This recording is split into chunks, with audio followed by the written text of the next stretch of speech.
Well, let's speak now to the Mayor of South Yorkshire, Oliver Coppard. Oliver, what's been happening over the last year? It feels like there's been a few false starts.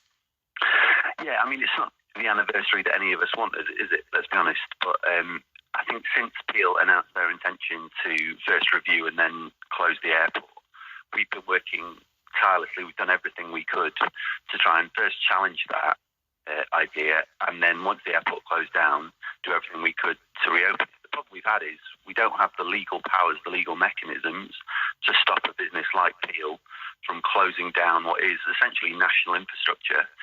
And so now what we're doing is using those legal powers we do have, and Doncaster Council are still engaged in a process of looking at the CPO, a compulsory purchase order of the site, or doing a deal with Peel for a lease. And that's what's been taking the time over the last year. And what kind of things are being covered in those discussions with Peel? You mentioned there as well the council are looking to get a leasehold of the airport. Why is it taking so long? Well, look, Peel have always wanted to essentially close down the airport and then develop the land. So getting them from a place where they're keen just to do that, in my view, to where they actually want to do a deal on a lease and reopen the airport, allow a new operator to come in and take that challenge on and make DSA the thriving airport we know it can be, takes time. Airports are hugely complex operations, and as well as being a hugely complex operation in and of itself when it's open, reopening an airport is an incredibly difficult thing to do. So I'm not surprised it's taking this amount of time. We always said it would take longer if Peel closed down the airport to reopen it than it would to just keep it going, obviously. It takes time, but we're determined. We're still going. We're not going to stop. So no matter how long that takes, we're committed to winning that fight.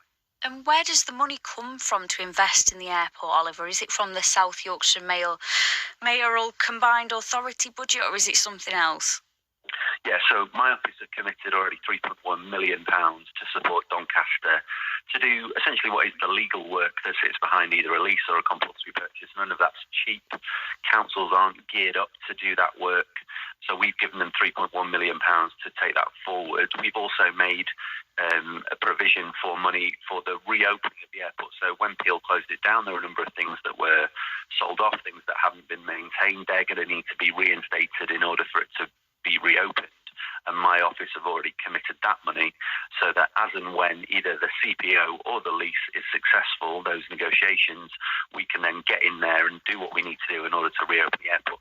The best people to run an airport, as I have always said, are the private sector. They know how to run airports, and you see it successfully done elsewhere in the country. I don't think Peel knew what they were doing. I think that's why the airport didn't succeed in the way we hoped it would. But bringing in a different private operator who will do that is the key to this, and we can support them in the first phase by reopening the airport, and then they need to take that on and make it a success. As well, Oliver, I bet this is a question that is getting absolutely hammered to you, basically, from every angle. What about government cash? Can we get our hands on any of the money that should have been used for HS2 for, local infrastructure, as you said?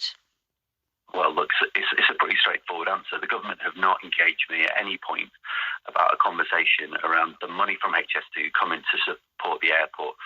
The government, and particularly, Conservative MPs in the region, have said repeatedly, haven't they, that they wanted to help. I mean, I remember Liz Truss, in answer to a question from Nick Fletcher, the local MP, saying she would do everything she could to help us reopen DSA.